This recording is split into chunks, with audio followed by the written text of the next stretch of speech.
Mutta sinällähän näiden ominaisuuksien valinta ei ole hankalaa, hankalampaa on se raja-arvojen vetäminen. Se, mistä kuvittelin tulevan kysymyksiä, olisi toi tarhan koko. Ja toi C-kohta, että miksi tuosta 104 sai tavallaan tarhan kokoon liittyvän pisteen, eli C-kohdastahan saa 2 pistettä, ja se liittyy tarhan kokoon ja säänsuojan olemassaoloon, liittyy siihen, että 104 suorakaiteen muotoisessa erityisesti tarhassa, niin hevonen pystyy liikkumaan kaikissa askellajeissa. Ja se nimenomaan niin kuin palvelee tavallaan sitä omaehtoista liikkumista, että jos pystyy tekemään jonkunnäköistä pyrähdystä tai muuta siellä, ja varsinkin jos se on padonnut se liikkuminen, niin kuin nyt tuossa 6 tunnin ulkoiluajan voisi tulkita, että näin voisi käydä suhteessa siihen sisällä vietettyyn aikaan, niin tuossa 104 tarhassa se hevonen pystyy sitten kuitenkin purkamaan halutessaan sitä liikkumisen tarvetta, mikä mahdollisesti on siellä sitten padonnut. No niin, tällaisia.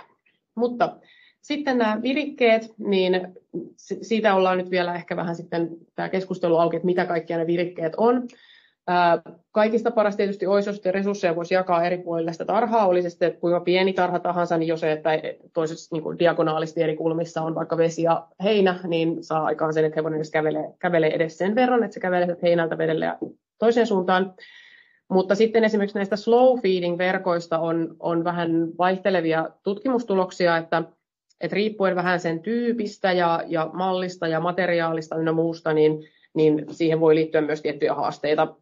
Ja sitten jos hevosella on esimerkiksi stereotyyppistä käyttäytymistä ollut jo ennen tämmöisen slow feeding verkon käyttöönottoa, niin jotkut hevoset voi sitten itse asiassa vaikka impata siinä slow feeding verkon yhteydessä, että se on jotenkin turhauttavaa sitten se nyhtäminen sieltä tai jotain, että se sitten voi jossain olosuhteessa jopa lisätä tämmöistä turhautumiskäyttäytymistä. Ja stereotypioita ei aiheuta stereotypioita, mutta jos hevosella on jo stereotypia, minkä se on omaksunut aikaisemmin jossain stressaavassa tilanteessa, niin se voi sitten ilmetä tämmöisen slow feeding verkon läheisyydessä. Eli näitä pitää vielä vähän pohtia, että mitkä resurssit lasketaan tämmöiseksi virikkeellistämiseksi ja mitkä ei. Koska virikehän sanana on vähän hankala ehkä silleen hevosten kanssa, että ei ole tarkoituksenmukaista jotain niin kuin virikeesineitä, leluja ynnä muita välttämättä, että se hevosen virikkeistäminen on juuri sitä ravinnon etsimistä esimerkiksi, niin mikä mahdollistaa ravinnon etsimiskäyttäytymistä. Mutta joo, tämä oli nyt tähän edelliseen kysymyskierrokseen liittyen tämä kysymyslaidi. Ja nyt seuraavaksi siirrytään tuonne hyvä terveys -pääkategoriaan, mutta jos siellä oli joku kysymys, niin anna mennä. Feeding verkoista kysytään, että onko sitä silmäkoosta suosituksia? Ei ole. Ei ole mitään sellaista, niin kuin,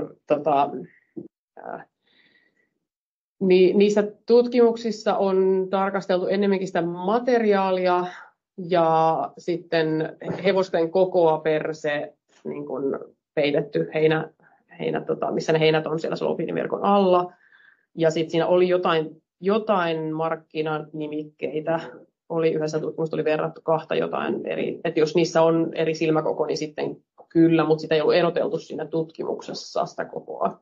Täytyypäs katsoakin toi muuten, että olikohan niissä ne oli ihan tämmöisiä jotain markkinanimikkeitä, mitä oli verrattu, että onko niissä sitten eroa silmäkoossa.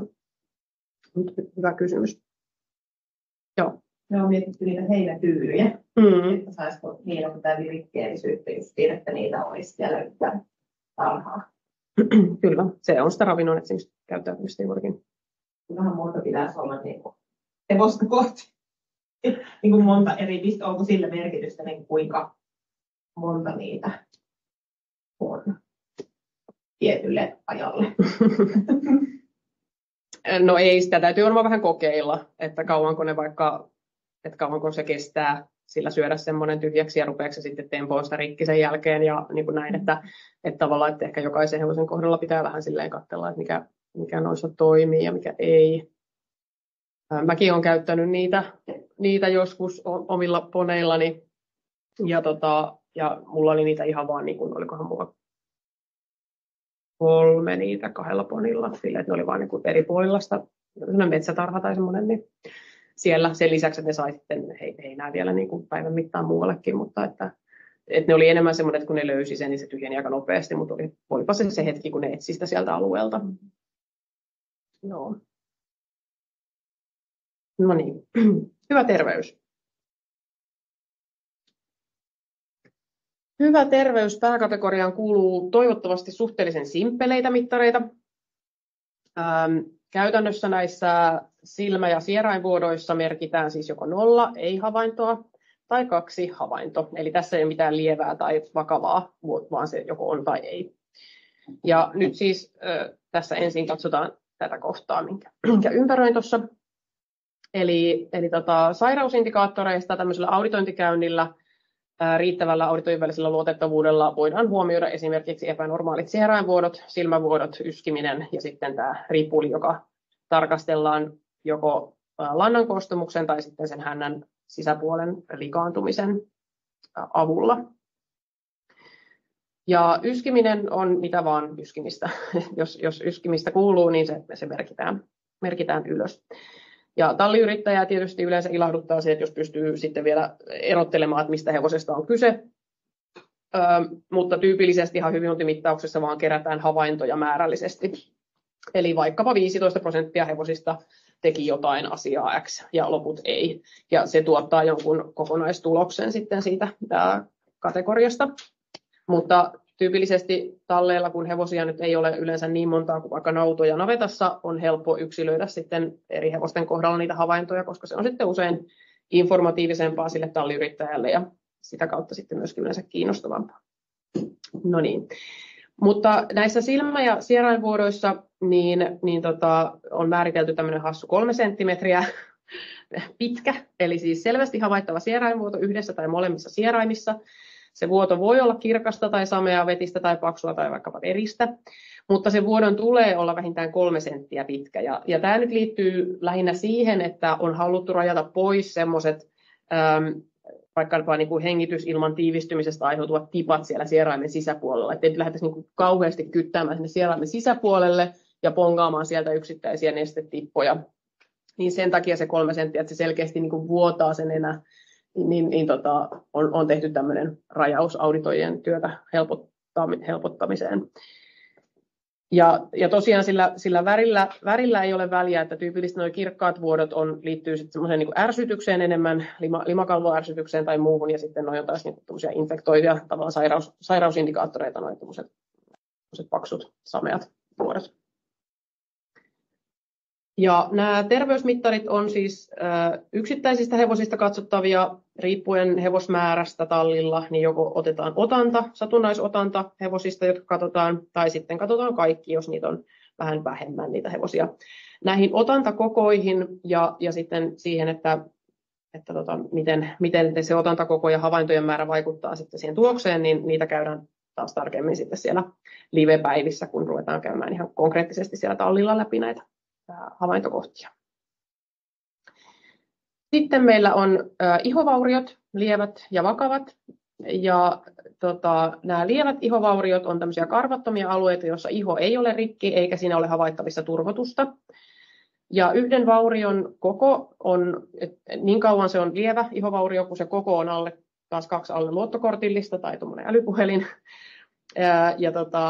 Siis VQ:ssa käytettiin ennen niin kuin kämmen ilman sormia mittaa, että jos se on sen kokoinen, mutta koska kämmenet ovat hyvin eri kokoisia ihmisillä, niin on päädytty sitten nyt käyttämään tämmöistä luottokorttivertausta.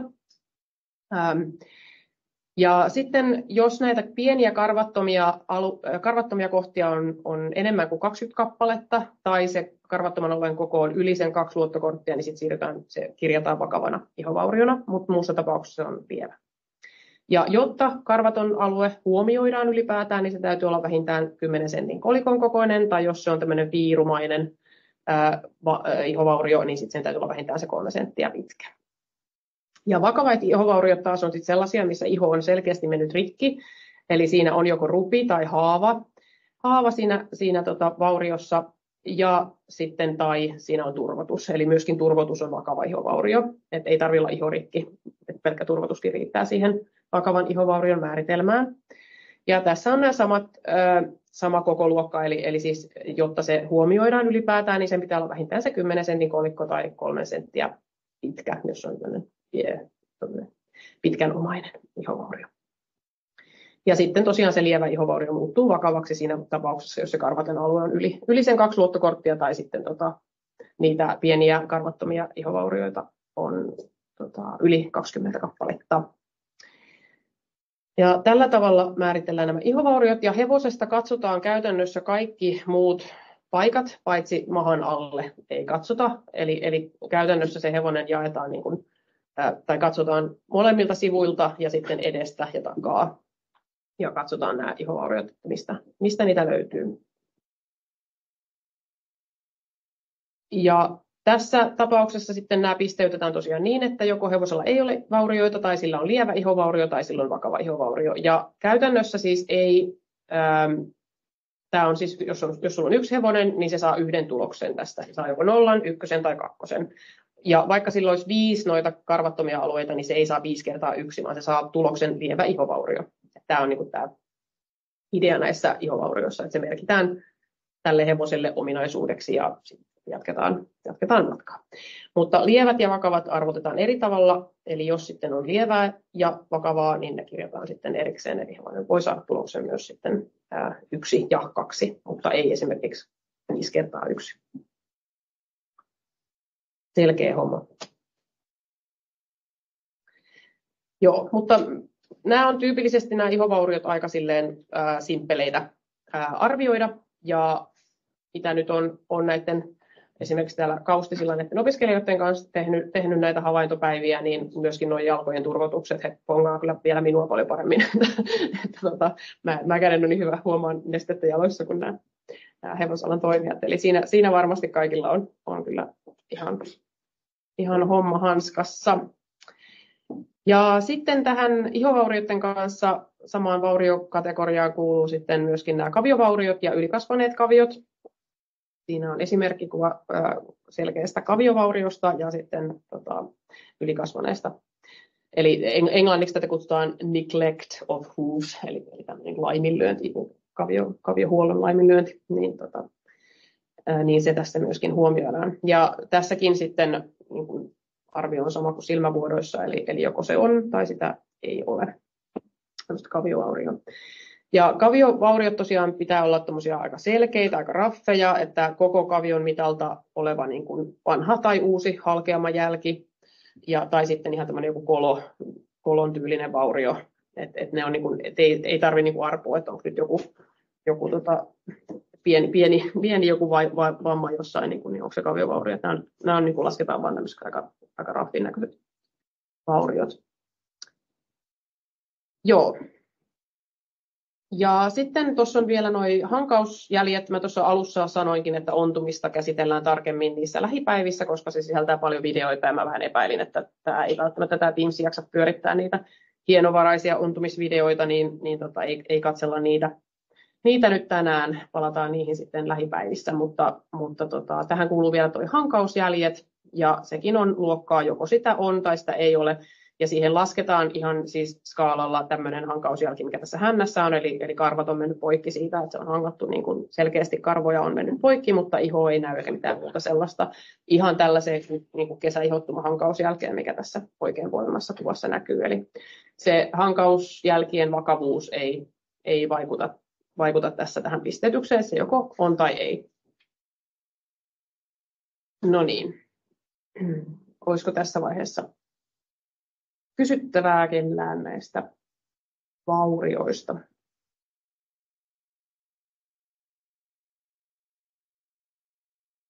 Jos ei, niin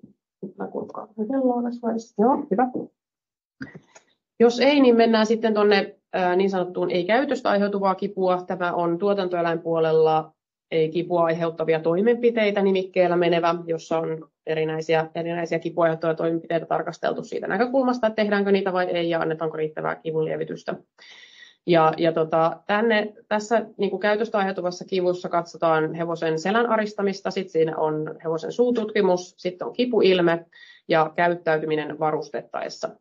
Käyttäytyminen varustettaessa on sellainen asia, mitä käydään tarkemmin siellä lähipäivissä, eli siihen ei tulla nyt tämän enempää tässä yhteydessä palaamaan. Se tullaan käymään siellä talliympäristössä sitten, koska se on siellä paljon helpompi käydä kuin tässä.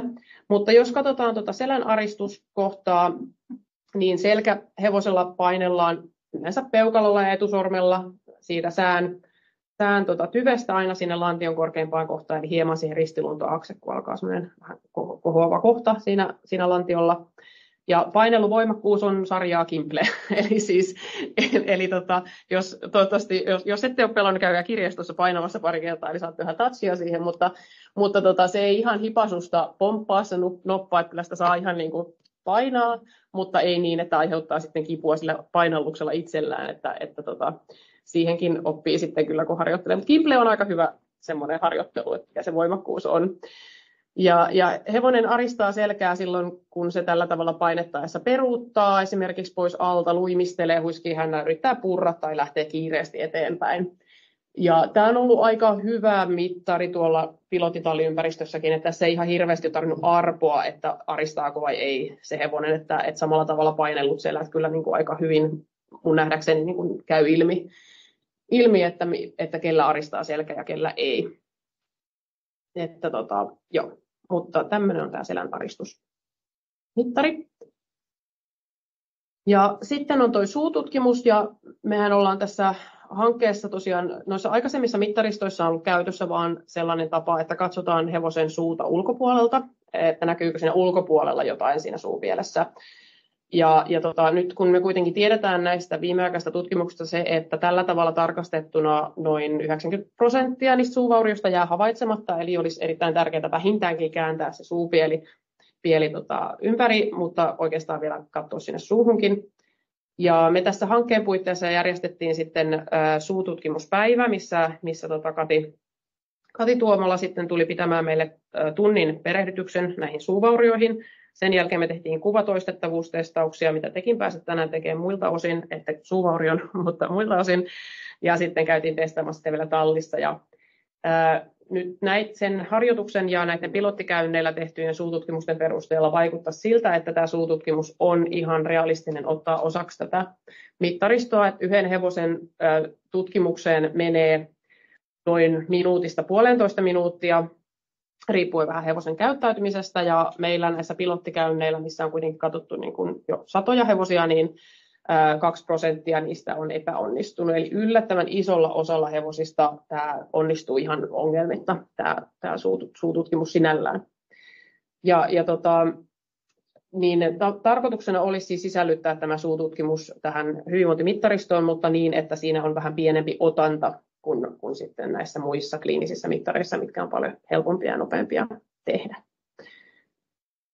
Eli jos joku haluaa niin kuin etukäteen ennen niitä lähipäiviä perehtyä siihen, miten tämä suututkimus tehdään, niin tämä tehdään käytännössä ihan tämän Kati Tuomolan tekemän ohjeistuksen mukaisesti, joka löytyy ilmaiseksi netistä tämä suutarkastusohje, vaikka sillä nimellä voi etsiä, niin löytää tämän ohjeistuksen. Mutta me tehdään näitä siellä oppilaitospäivissä ihan livenä. Tämäkin on vähän semmoinen, että niin kuin ei oikein voi, tätä on vaikea tälleen luennonomaisesti opettaa muuta kuin ne vauriot, mutta niitäkin on ehkä sitten kiinni käydä läpi siellä livepäivässä. Mutta tässä katsotaan, että joko siellä ei ole vaurioita, tai sitten siellä on lievä kautta vanha vaurio, mikä tarkoittaa tämmöistä esimerkiksi pigmenttimuutosta siinä limakalvossa,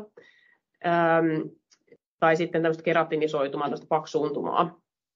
Ja sitten vakava taas on selkeästi esimerkiksi punainen tai niin kuin punainen jälki, eli siinä on verestävä pinta, tai semmoinen jälki, missä on mustelma. Ja näissä ei niin kuin oikeastaan silleen, koko ei vaikuta näihin arviointeihin.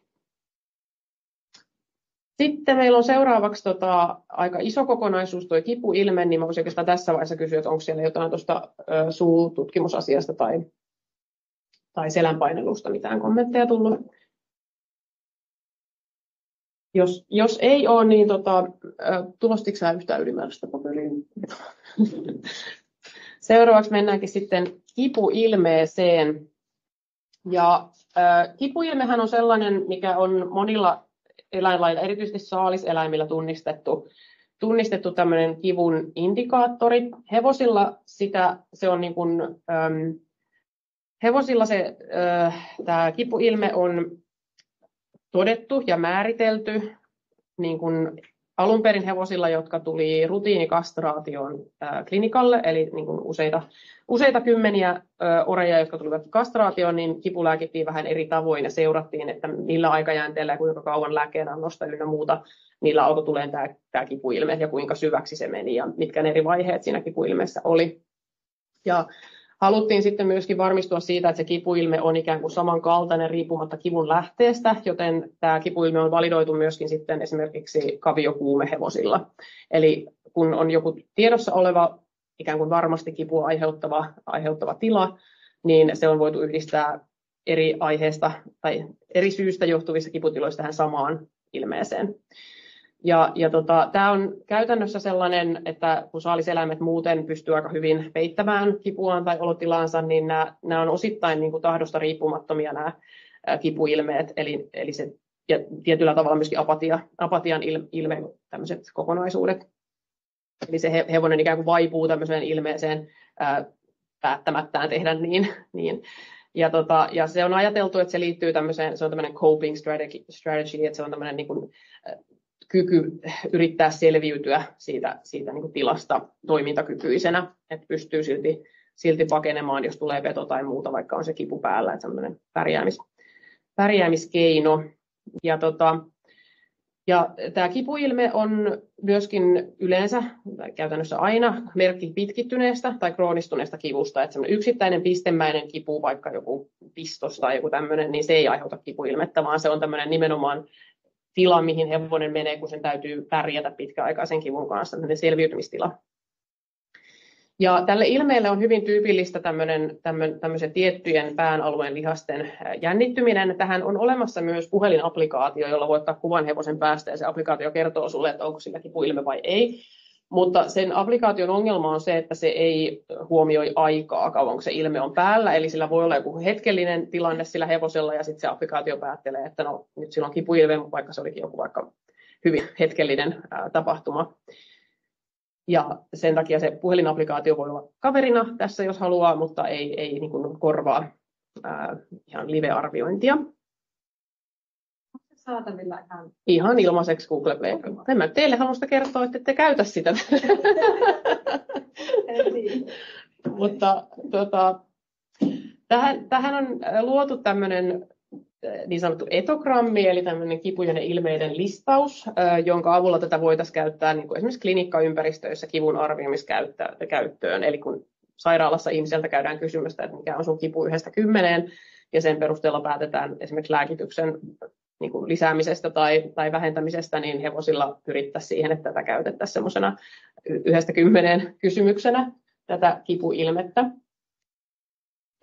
Ja jonkun verran tätä on jo käytössä niin kuin myös kliinisessä ympäristössä tai niin kuin eläinlääkärikeskuksessa ja muuta, mutta vielä ehkä vähän rajallisesti, koska tietysti niin kuin, onko kellään aikaa esimerkiksi seurata tätä ja katsoa ja kirjata ylös, niin se on yksi ongelma. Mutta me käydään nyt läpi vähän näitä ominaisuuksia ja teille on nyt jaettu se hevosen kipuilme lomake, jossa toisella puolella siis on kuusi tämmöistä laatikkoa ja toisella puolella on tuollainen hevosen naama, mistä on ympyröity kohtia ja siinä on A:sta F:ään kohdat. Tässä kipuilmeessä hevosen pää on jaettu siis 6 kohtaan, eli A:sta F:ään. Ja sitten jokaisesta näistä kohdista, eli A:lle, B:lle, C:lle, D:lle, E:lle ja F:lle annetaan pisteet 0, 1 tai 2. Eli joko siinä ei ole havaintoa siinä kohdassa, siinä on lievä havainto tai siinä on vakava havainto. Tai havaitaan kohtalaisesti ja havaitaan selvästi. Eli kokonaispistemäärä, mitä yksi hevonen voi saada tästä kipuilmearviosta, on 12. Ja sitten kun lähdetään antamaan tälle joku tulos näiden pisteiden perusteella, niin 0–3 on, että sillä hevosella todennäköisesti ei ole kipua, eli esimerkiksi 1 tai 2 pistettä voi tulla siitä, että hevonen vaikka hetkellisesti tekee jotain, tai niin kuin vaikka eilen keskusteltiin siitä, kun oltiin tuolla tarhoilla katsomassa hevosia, niin että siristääkö se silmiä kiinni ja puristaa ne kiinni niin kuin yli sen takia, että aurinko häikäisee, vai sen takia, että on kipua, niin tämmöiset sattumanvaikutukset pyritään sulkemaan pois sillä, että 1–2 pistettä voi tulla ilman, että se on ns-kiputuomio. Ja sitten kohtalaisen kivun määritelmä, eli se ykkösarvosana olisi sitten niin, että pisteitä tulisi yhteensä näistä 6 kohdan pisteytyksestä 4-7. Ja vakava, eli tämä NS2-arvosana tarkoittaisi sitä, että näistä 6 tarkistepisteestä tulisi yhteensä enemmän kuin 7 pistettä. Ja tällä tavalla me nyt tätä kipuilmettä sitten tullaan arvioimaan. Ja nämä 6 kasvopiirrettä löytyy sitten täältä kääntöpuolelta, missä on nämä laatikot näiden hevosten päiden kanssa. Ja pahoittelen siitä, että tämä ei ole suomeksi. En ehtinyt tätä kääntämään tähän tarkoitukseen, mutta käydään se nyt tässä nopeasti läpi. Ja ensimmäinen kohta on se, että korvat on käännettynä taaksepäin ja nimenomaan jäykästi käännettynä, eli se hevonen käyttää niin sanottu lihaksia siihen, että se kääntää ne korvat taaksepäin. Ne ei roiku rennosti lepäävän hevosen tavalla, vaan ne ovat tosiaan tuonne niin käännettynä taaksepäin. Ja moderateissa, eli tuossa kohtalaisessa, eli keskimmäisen kuvan ilmeessä, ne on käännetty niin kuin hieman keskilinjan, että jos vedettäisiin tuosta niin kuin silmästä silmään viiva poikki, tavallaan tuosta pään halki, niin ne korvat ovat hieman sen poikkiviivan takapuolella, mutta eivät ikään kuin luimistusasennossa. Ja sitten taas tuossa selvästi esillä olevassa ne on niin kuin luimistusasennossa. Joo. Olisiko onnistunut jakaa tätä lomakuvaa tuohon? Se toki on saatavilla. Nyt kysytään, että missä kuvat on saatavilla, niin jokainen voi aukaista sen linkin kautta sen lomakkeen. Eli sieltä voi seurata nyt näitä kuvia. Mä pystyn ehkä jakaankin sen. Niin.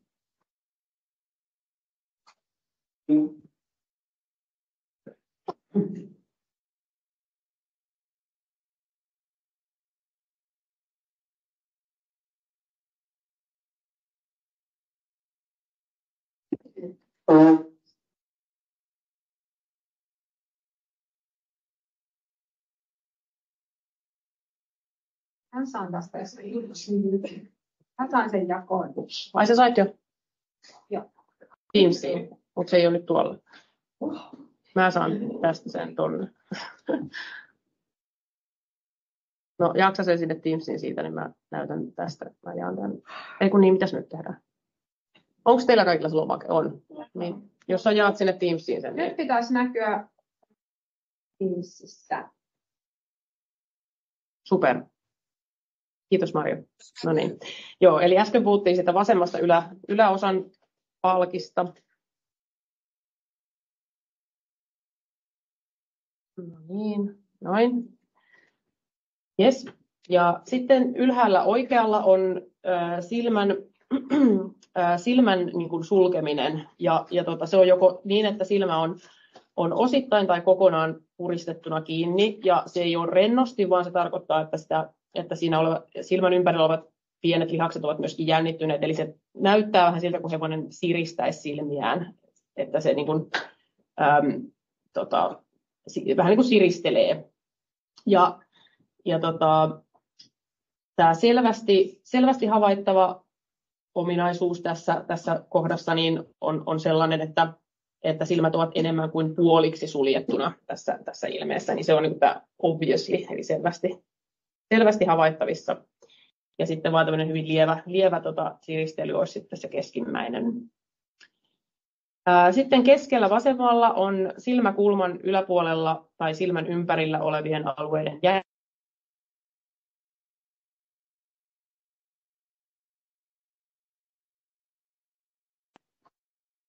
mutta se tarkoittaa esimerkiksi silmän ja korvan välissä olevan luun alapuolisia lihaksia, jotka tulee niin kuin esiin siitä selvästi. Katsotaan näitä kohta paremmilla kuvilla. Sitten keskellä oikealla on se, että purentalihas tulee selvästi näkyviin. Siitäkin on parempia kuvia kohta. Eli tuon suupielen ja posken välissä oleva tuommoinen viiva, mikä näkyy aika selvästi tuossa kakkospisteet saavassa kuvassa. Vasemmalla alhaalla on sitten tämmöinen suun puristuminen ja leuka tulee selkeästi niin kuin näkyviin. Että tätä voisi kuvata vaikka niin, että tuossa 2 pistettä saavassa kuvassa se leuka muodostaa ikään kuin vähän sellaista kolmiomaista muotoa. Ja Ja sitten nuo suupielet puristuu tiukasti yhteen, jolloin se yleensä vähän se suu lyhenee. Ja sitten sitä ympäröivät lihakset kiristyy. Ja sitten tämä viimeinen, tämä alhaalla oikealla oleva tämmöinen oikeastaan siihen suun puristumiseenkin liittyen tapahtuu niin, että nämä sierainta ympäröivät pienet lihakset kiristyvät, jolloin ne vetää sitä sierainta vasten sitä turpaa, jolloin se niin kuin muuttuu litteäksi se hevosen sivuprofiili. Eli käytännössä tarkoittaa sitä, että se hevosen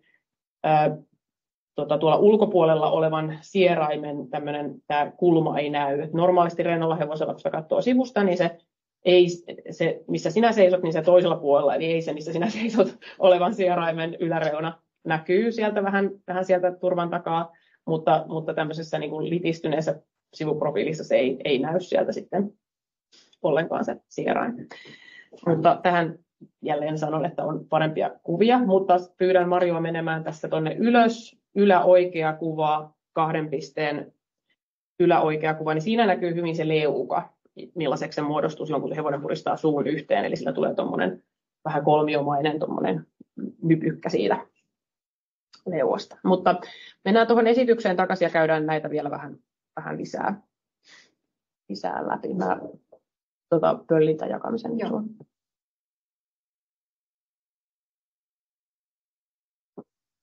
Tuossa pöllin.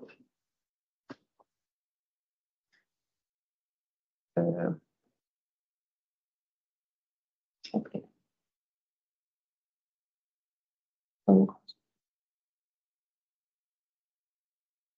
Yes, super. No niin. Eli jos me nyt katsotaan silmiä ympäröivien lihasten jännittymistä, niin tässä näkyy aivan loistavasti mun nuoli ei näy, siihen tulee kohta punainen nuoli. Mutta tällä tummalla hevosella tässä niin tuon silmän ja korvan välissä näkyy toi luu, mikä on siinä ylempänä, ja sitten siinä alla näkyy tuommoinen kiristynyt ohut pitkänomainen lihas, mikä ei näy tuolla liinakolla ollenkaan. Eli jos me verrataan näiden 2 hevosen sivuprofiilia, niin siinä näkyy niin kuin todella hienosti toi kipuilmeeseen liittyvä silmän ympäryksen lihasten kiristyminen, eli käytännössä se tarkoittaa teidän lomakkeella sitä keskirivin vasemmanpuoleista kuvaa. Ja tähän nyt vielä siis viittasin, jos joku ei tästä mun hienosta kuvauksestani saanut kiinni. Eli toi ylempi muhkula on siis luuta, ja sitten siinä alle tulee tuommoinen pitkänomainen lihas, joka nousee sieltä esiin, kun tämä kipuilme on päällä. Eli tämä on yksi tarkistekohta. Ja sitten tässä samaisessa kuvassa näkyy myöskin tuo suun puristuminen. Eli tämä hevonen on puristanut noi huulensa hyvin tiukasti yhteen, ja sillä on myöskin se seurauksena sitten litistynyt tuo sierain profiili. Eli tässä on niin kuin aika tavallaan pahan näköinen ilme tällä tummalla hevosella. Ja sitten tässä suupielten jännittymisessä kannattaa olla tarkkana, että ei sekoita noita huuliryppyjä tuohon niin kuin jännittyneisiin lihaksiin. Eli toi, mikä tuossa oikeanpuolimaisella hevosella näkyy tuolla ruunikolla, niin sillä näkyy ihan vaan nuo huulten rypyt, että nuo ei ole niin kuin jännittyneitä lihaksia. Ne lihakset tulee noiden ryppyjen yläpuolelle ja ympärille, että ne vähän niin kuin lähtisi tuosta sieraimesta suuta kohti ja silleen, että ne menee silleen niin kuin eri tavalla. Että tuossa vasemmanpuoleisessa tumman hevosen kuvassa näkyy vähän niitä lihaksia tuommoisina juovina tuon pullottavan ylähuulen osan päällä. Että ne näyttää tuommoisina niin pitkänomaisina juovina. Ja sitten tuo purentalihasten jännittyminen, niin tarkkana, että se on siis tuommoinen lommo, mikä tulee tuohon niin kuin purentalihasten väliin. Eli kaikilla hevosilla, vaikka ne olisi rennostikin, niin niillä näkyy toi niin kuin leuan ja tuon alahampaiden välinen alue tuommoisena niin kuin tummana kohtana, mutta se mitä tässä purentalihaksen puristumisessa katsotaan on nimenomaan tuommoisen lommon muodostuminen vähän siihen ylemmäs tavallaan, että se ei eli ei saa niin kuin sekoittaa siihen ihan tavalliseen. Mä katson näitä pikkukuvia, koska täällä on mitään tähän liittyvää, mutta no, ehkä me nähdään sitä kohta sitten lisää.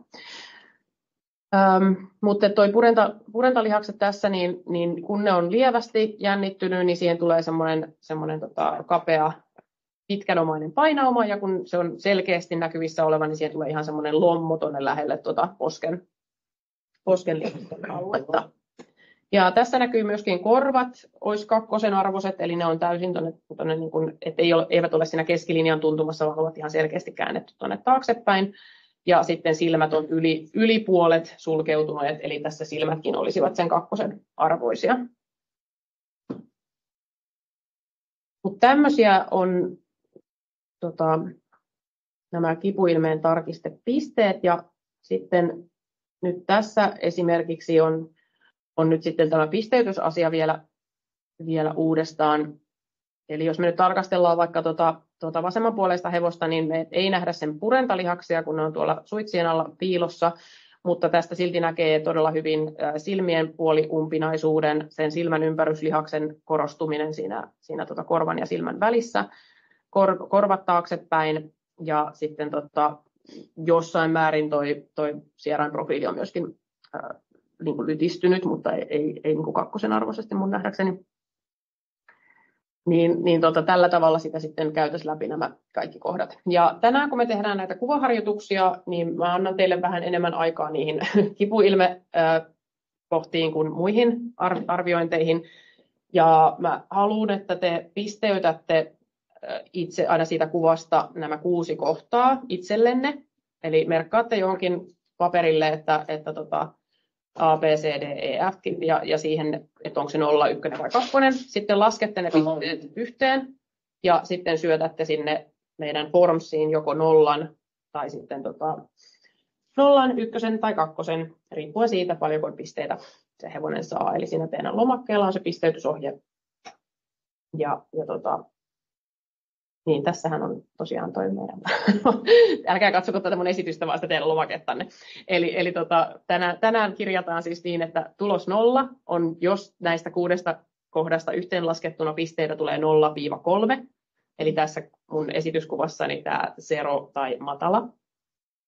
Ja sitten kirjataan 1, jos näistä 6 kasvonpiirrekohdasta yhteenlasketut pisteet ovat 4-7. Ja kirjataan 2, jos nämä 6 kohdasta saatavat pisteet on yhteensä yli 7. Toivottavasti tämä oli mahdollisimman sekavaa. No niin, oliko tästä jotain kysymyksiä?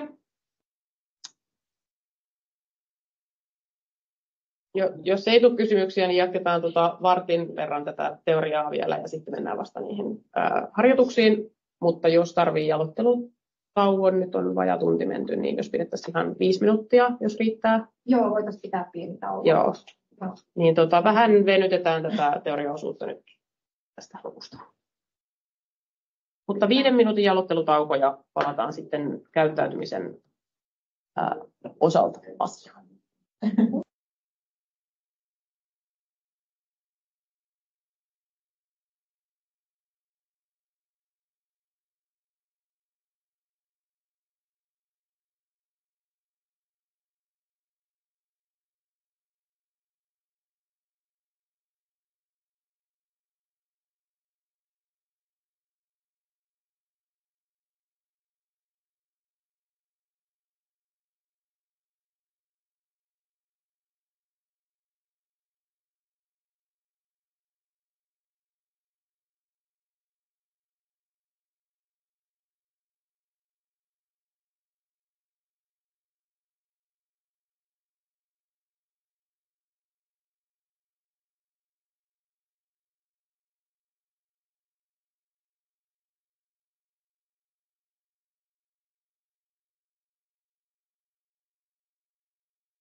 Aloitellaan kohta jatketaan esitystä. Mä katson, saanko mä tuon esityksen takaisin.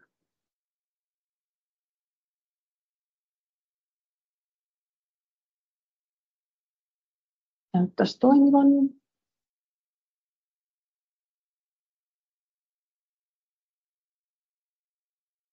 No niin, elikkä meidän viimeisenä pääkategorianamme on sitten tämä normaali käyttäytyminen. Ja näitä lähestymistestiä, eli tätä ihmis-eläinsuhdetta tullaan testaamaan sitten tarkemmin siellä lähipäivissä. Sekin on sellainen asia, mitä on vähän hankala tälleen etäyhteydellä vain selostaa menemään. Mutta muilta osin käydään nyt läpi nämä normaalin käyttäytymisen pääkategoriat. Yritetään olla valmiita tuossa hieman puolen jälkeen, että päästään siinä vaiheessa sitten testaamaan, tekemään kuvatestejä ja sitten pidetään kahvitauko siinä välissä ja jatketaan sitten vielä kuvatestejä lisää. Mutta tässä normaali käyttäytyminen pääkategoriassa on näitä lajityypillisen käyttäytymisen mahdollisuudet ja tämä laiduntaminen, laitumelle pääsy ja siellä ajan viettäminen kuuluu näihin hevoselle lajityypillisen käyttäytymisen aiheisiin ja tietysti on monella tavalla myöskin terveyttä ja hyvinvointia edistävää. Ja tässä tämä laidunnusmahdollisuus on sellainen asia, mikä on tämmöinen toimitapamittari, eli sitä kysytään hevosen omistajalta, että miten tämä laidunnus on teillä toteutettu ja sitten kirjataan ne laidun päivien lukumäärät siihen auditointilomakkeelle. Ja laidun päiväksi lasketaan sellainen, missä vähintään sen laitumella vietetty aika on ollut vähintään 6 tuntia. Tämä aika tulee siitä, että tyypillisesti tämä 6 tuntia on se aika, jona tämmöiset esimerkiksi tämmöiset hyvinvointihyödyt voidaan havaita sitten esimerkiksi verenkierron ja aivokuvantamisen avulla. Eli sen takia tämä on tähän laitettu. No, mä tottelen. Ja sitten on nämä sosiaalisen käyttäytymisen mahdollisuudet. Ja ensin kysytään ja katsotaan siellä paikan päällä, että onko hevosilla ylipäätään mahdollisuus koskettaa toisiaan. Jos ei ole, niin tulos tästä kohdasta on 0, vaikka hevosilla olisi näköyhteys toisiinsa. Ja sitten se kontaktin määrä arvioidaan, eli jos niillä on, niin merkataan, että onko niillä mahdollisuus koskettaa toisiaan vain turvankärillä vai kaulailla toistensa kanssa vai onko niillä täyskontakti. Ja vain tämän täyskontaktin toteutuessa mennään sosiaalisen käyttäytymisen kohtaan 2, eli arvioidaan sitä sosiaalisen käyttäytymisen laatua. Eli tuossa kakkoskohdassa seurataan hevoslaumaa tai ryhmää 20-40 minuuttia riippuen sen ryhmän lukumäärästä ja koosta. Eli jos tallilla on vaikka 2 hevosta 6 tarhassa ja niistä näkee vain 2 kerrallaan, niin silloin jaetaan tämä seuranta-aika näiden tarhojen välillä. Se kasvaa tietyllä tavalla sitten se seurattava aika ja sitä käydään sitten tätä käytännön auditointitoimintaa käydään näissä lähipäivissä sitten tarkemmin läpi. Mutta siinä aikana kirjataan sitten paperille, että havaitaanko siellä positiivista kanssakäymistä, lievää negatiivista vai voimakasta negatiivista eli aggressiivista käyttäytymistä näiden hevosten välillä. Ja sitten vielä ennen kuin mennään tuon sosiaaliseen kanssakäymiseen tarkemmin, niin tämä stereotypiat tosiaan tässä huomioidaan kutominen, imppaus, puun pureminen ja sitten vielä tästä puuttuu itse asiassa semmoinen alahuulen loppaus, kun mä en oikein tiennyt mitä termiä mä käyttäisin, mutta semmoinen kun hevoset pitää löysää alahuulta, niin kun roikottaa sitä ja pitää sellaista läps ääntä sillä alahuulellaan, niin tämmöistäkin. Tämä tulee olemaan osa tätä stereotyyppistä käyttäytymismittaria. Ja sitten myöskin, jos hevosella havaitaan impauspanta tallikäynnillä, niin se lasketaan stereotypian havaitsemiseksi, vaikka se hevonen ei imppaisi, kun sillä on se panta. Näin. Mutta sitten tähän sosiaalisen kanssakäymisen maailmaan, niin voi ehkä tulla silleen osalle yllätyksenä, mutta viimeisen 5 vuoden aikana tehty sosiaalisen käyttäytymisen tutkimus hevosilla on osoittanut aika selvästi sen, että tämmöinen leikkikäyttäytyminen ja sitten tämmöinen rapsuttelu ei aina tarkoita positiivista asiaa. Hevoset, jotka elää niille soveltumattomassa ympäristössä tai on esimerkiksi kiputilassa, niin kuin kliinisesti todetussa kiputilassa, niin voivat pyrkiä lievittämään sitä kipuaan tai purkamaan sitä turhautumista niistä olosuhteista leikkimisellä tai rapsuttelulla. Ja ainoa ikään kuin semmoinen täysin luotettava tämmöinen sosiaalisen kanssakäymisen muoto, mikä ei ilmene stressaavissa tai kiputiloissa, on tämmöinen sosiaalinen läheisyys. Eli hevoset lepäävät tai viettävät aikaa joko fyysisessä kontaktissa toistensa kanssa tai välittömässä läheisyydessä, eli ihan muutamien senttimetrien päässä toisistaan. Ja tämä sosiaalinen, tämä rapsuttelukäyttäytyminen on positiivista silloin, kun se täyttää tietyt ehdot, mutta tämä leikkikäyttäytyminen ei. Sitä ei voida käyttää tämmöisen positiivisen sosiaalisen käyttäytymisen indikaattorina. Ja sitä korostaa se, että aikuiset hevoset, niin kuin näissä puolivilleissä ja villeissä laumoissa, eivät juurikaan leiki. Eli se on enemmänkin niiden nuorten ja varsojen, ja sitten jossain määrin ehkä sekoitetaan välillä leikkikäyttäytymistä, myöskin orjien ja ruunien tätä rituaalikäyttäytymistä, mutta se ei ole niin kuin tavanomaista. Ja nyt mä näytän teille videon, jos se toimii, praise the Lord, missä näkyy rapsuttelukäyttäytymistä, mikä ei ole positiivista sosiaalista kanssakäymistä.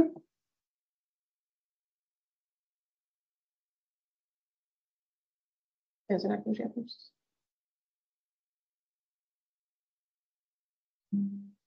Hitaasti, mutta näkyy. Okei.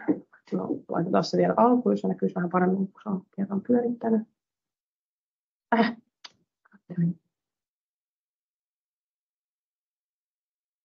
Vähän paremmin näkyy. Joo. No niin. Eli mitä tässä kuvassa näkyy, niin näkyy tietysti se, että toisella hevosella varsinkin muljahtelee silmävalkuaiset. Molempien hevosten korvat on taaksepäin, ja jos toi videon laatu nyt tuli sinne asti, niin vauhti oli aika hurjaa. Eli jos mietitään niin kuin näiden puolivilli- ja villien hevoslaumojen tapaa rapsutella toisiaan, niin se rapsutustiheys niin sanotusti on tyypillisesti 40-60 rapsutusta minuutissa, kun tuossa videolla nähtiin 126 rapsutusta minuutissa. Eli tämmöinen hyvin intensiivinen, hermostunut rapsuttaminen, korvat taaksepäin, ilme ei ole rento, vaan kireä, ja näin, niin se ei ole positiivista sosiaalista kanssakäymistä. Mutta jos nämä asiat huomioidaan, niin tämä rapsuttelu voidaan ottaa osaksi positiivista sosiaalista kanssakäymistä, kunhan se osataan arvioida oikein. Ja näin ollen tämä rapsuttelu voidaan laskea positiiviseksi sosiaaliseksi kanssakäymiseksi, jos molemmat hevoset ovat rentoja, rapsutustiheys on alle 60 rapsutusta minuutissa ja rapsutus on molemminpuolista. Ja vaikka tämän määritelmän ulkopuolella varmasti on paljon positiivista sosiaalista kanssakäymistä, niin jotta auditointikäytössä tätä voidaan hyödyntää, tämä on se niin kuin looginen rajaus. Ja sitten tämä fyysinen läheisyys niin määriteltäisiin niin, että hevoset ovat alle 10 sentin päässä toisistaan tai kiinni toisissaan, kun ne lepäävät tai lepuuttavat tai mitä nyt sitten tekevät, mutta ei niin kuin, että se on tämmöinen, että ne ei voi olla niin kuin vaikka aggressiivisessa yhteydenotossa 10 sentin päässä toisistaan, ja se olisi niin kuin positiivista, eli se liittyy tämmöiseen rauhalliseen yhdessäoloon. Ja sitten taas nämä aggressiiviset yhteenotot, niin lievä negatiivinen käyttäytyminen on käytännössä tämmöistä, että joko hevonen lähestyy toista hevosta korvat luimussa niin, että toinen hevonen siirtyy, joko pitäen sen olleen etäisyyden tai hieman kasvattaen sitä, ja se lähestyvä hevonen liikkuu käynnissä. Ja sitten toinen vaihtoehto on se, että uhkaava hevonen ojentaa päänsä ja kaulansa kohti uhattavaa, korvat luimussa, mutta ei lähesty sitä, eikä pure tai muuta. Ja sitten voisi olla tämmöinen tilanne, että korvat luimussa oleva hevonen katsoo tai kävelee kohti toista hevosta, ja korvat luimussa oleva hevonen kääntää takapäänsä kohti toista hevosta ja voi peruuttaa muutaman askeleen kohti, mutta ei potkaise, eikä nosta jalkaansa niin ylös, että se olisi niin kuin potkaisuuhka. Ja voimakas negatiivinen taas on sitten se, että ajaa toista hevosta korvat luimussa ravissa tai laukassa, nopeasti hyökkää toista hevosta kohden korvat luimussa ja pää ja niska ojennettuna horisontaalisti. Ja sitten korvat luimussa, huulet vedettynä taa hyökkäävä hevonen koskee toiseen hevoseen hampaillaan, hienolta nimeltään pureminen, mutta niin, että se tosiasiallisesti yrittää purra, eli se joko koskee tai on ihan lähellä koskee, että se tarkoitus on purra. Ja sitten tarkoitus on potkaista, että joko yhdellä tai molemmilla takajaloilla osuen tai lähes osuen, selkeästi tarkoittaa osua toiseen hevoseen. Ja sitten tämmöinen kohti pukitus ja nopea peruutus kohti pukitus. Ja sitten tämmöinen nopea, tätä kutsutaan englanniksi strikeiksi, eli tämmöinen nopea etujalan nopea liike toista hevosta kohti, jolla selkeästi tavoitellaan toisen hevosen osumista. Eli taas vältetään sitä, että sekoitettaisiin tämä siihen rituaalikäyttäytymiseen, missä vähän vaikka hypähdetään etujaloilla ilmaa ja vinkastaan, vaan tämä on niin kuin selkeästi semmoinen, niin kuin mitä orit voi tehdä esimerkiksi toisilleen, että hyökätä ja yrittää lyödä sillä etujalalla. Niin nämä laskettaisiin sitten negatiiviseksi käyttäytymiseksi.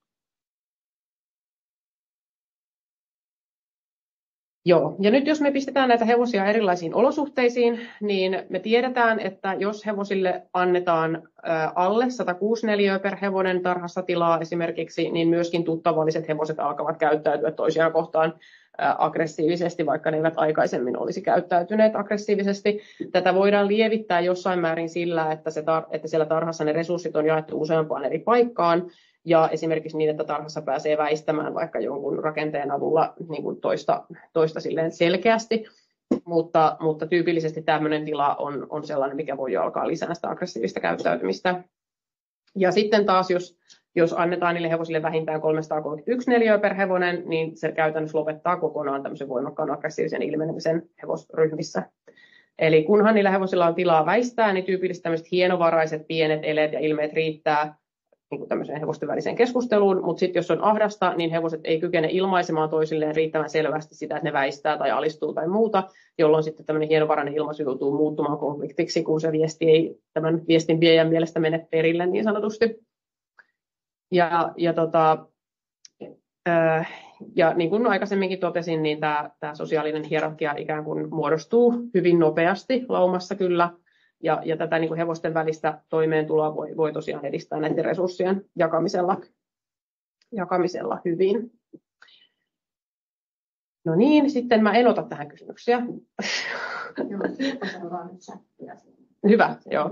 Mä en ota nyt tähän väliin kysymyksiä, kun meillä on vähän tämä aikataulu venähtänyt, niin mennään tämä viimeinen pari slaidia vielä, ja sitten voidaan jutella vielä lopuksi, jos tarve vaatii. No sitten tämä lähestymistesti, kuten sanoin, niin siinä on omat haasteensa liittyen siihen, että hevosen rooli ihmisen kanssa on hyvin erilainen, ja sitten myöskin lähestymistestissä arvioitavat asiat on hyvin erilaisia kuin tuotantoeläimillä. Mutta perusidea kaikissa lähestymistesteissä on se, että miten se eläin suhtautuu ihmiseen, eli mitä se ihmisen ilmestyminen sen näköpiiriin tarkoittaa, onko se positiivinen vai negatiivinen asia. Ja toisaalta, koska se on sitten vieras ihminen, joka esimerkiksi sitä arviointia tekee, niin miten tämmöinen uusi tilanne vaikuttaa siihen eläimeen. Eli eläimet tyypillisesti, jotka elää niille sopimattomassa ympäristössä, suhtautuu niin sanotusti skeptisemmin, että ne on pessimistisiä sen suhteen, että tästä voisi seurata mitään hyvää. Eli lähtökohtaisesti ne varmuuden vuoksi niin kuin suhtautuu negatiivisesti asioihin. Ja sitten taas hevoset, joilla on niin sanottu laaja sietoikkuna, niillä ei ole perusstressitasoa eikä muuta ongelmaa, eikä sairastuvuutta eikä kipua, niin ne voi suhtautua sitten uteliaasti ja optimistisesti, että mitäs tästä seuraa tyylisesti. Niin lähestymistesti siis mittaa vähän niin kuin kahta asiaa, että yleisesti sen hevosen vointia tai tämmöistä sietoikkunaa ja sitten sen suhdetta siihen ihmiseen. Ja tätä lähestymistestiä hevosten osalta on nyt testattu niin, että ensin tehdään tämmöinen vapaaehtoisen lähestymisen osuus ja sitten pakotetun lähestymisen osuus. Ja vapaaehtoisessa lähestymisessä auditoija menee 1-2 metrin päähän irti olevasta hevosesta, esimerkiksi karsinan ovelle tai tarhan portille, sinne tarhan sisäpuolelle, katsomatta suoraan hevoseen. Eli karsinan ovi avataan, jäädään siihen, tai mennään tarhaan portissa ja jäädään siihen portille. Ja seisoo siinä hyvin niin kuin rennosti, ei mitenkään kauhean uhkaavan näköisesti, ja katselee maata ja odottaa 30 sekuntia. Ja sitten hevonen joko tulee tässä 30 sekunnin sisällä joko ihmisen luokse, tai sitten se ei tule. Ja jos se hevonen ei tule 30 sekunnin sisällä ihmisen luokseen, niin siirrytään tähän FAA-testiin, eli Forced Approach Assessment, eli pakotettuun lähestymistestiin. Ja jos taas se hevonen tulee ihmisen luokse tuossa VAA-testissä, eli Voluntary Approach Assessmentissa, niin silloin arvioidaan sitten vielä se hevosen ilme, kun se tulee siihen ihmisen luokse, että onko se negatiivinen vai positiivinen. Ja silloin tulos on siis joko VAA-POS tai VAA-NEG. Ja sitten tämä Tämä pakotettu lähestymistesti on sitten se, että kun se hevonen ei ole tullut tässä vapaaehtoisen osion aikana ihmisen luokse, niin ihminen kävelee rennosti, rauhallisesti hevosen luokse ja koskettaa joko sen lapaa tai kaulaa kädellään ja arvioi sen ilmeet ja eleet samalla. Ja sitten jos hevonen ilmentää aggressiota siinä lähestymisen aikana, niin se keskeytetään ja se on suoraan sitten tämä FAA, niin se tulos. Ja negatiivista on niin kuin aggressio, pelko ja tämmöinen aggressiivisuus ja pelko lähtökohtaisesti. Ja vielä vähän neuvotellaan ehkä siitä, että miten pitäisi toimia siinä tilanteessa, jos hevonen on täysin piittaamaton ihmisen lähestymistä kohtaan. Mutta tällaista testiä on sen lähestymistestin osalta tehty. No niin, eli nyt ollaan siis käyty läpi nämä kaikki mittarit siltä osin, kun ne oli mahdollista tässä yhteydessä käydä. Positiivinen tunnetila ei ole oma mittarinsa, vaan se muodostuu näistä kaikista muista havainnoista tämmöiseksi niin kuin kokonaisuudeksi, josta kerron sitten taas tarkemmin tuolla oppilaitospäivissä. Eli näiden mittareiden, mitä tänään puhuttiin, niin oppilaitospäivissä tullaan keskustelemaan siis tarkemmin siitä, että miten tämä otanta otetaan, miten nämä mittarit kohdennetaan siellä tallikäynnillä ja miten niitä mittareita käytetään tarkemmin kuin mitä tässä nyt tänään kuvattiin. Ja sen lisäksi keskitytään sitten noihin mittareihin, jotka tänään sivuutettiin, eli tämä varustamiskäyttäytyminen, ontumiset ja sitten tämä suuvaurioasia tarkemmin. Mutta nyt ollaan päästy tämän teoriaesityksen loppuun ja voidaan vielä keskustella ja jos tulee kysymyksiä, niin ottaa kysymyksiä, mutta muussa tapauksessa aletaan siirtyä tuonne kuvatestien pariin. Onko siellä kysymyksiä? Chatissa ei tällä hetkellä ole kysymyksiä. Kaikki on ihan väsähtäneitä. Liikaa asiaa. Hyvä. Okei. Nyt jos siirrytään kuvatestaukseen, niin nauhoituksen tässä. Joo, me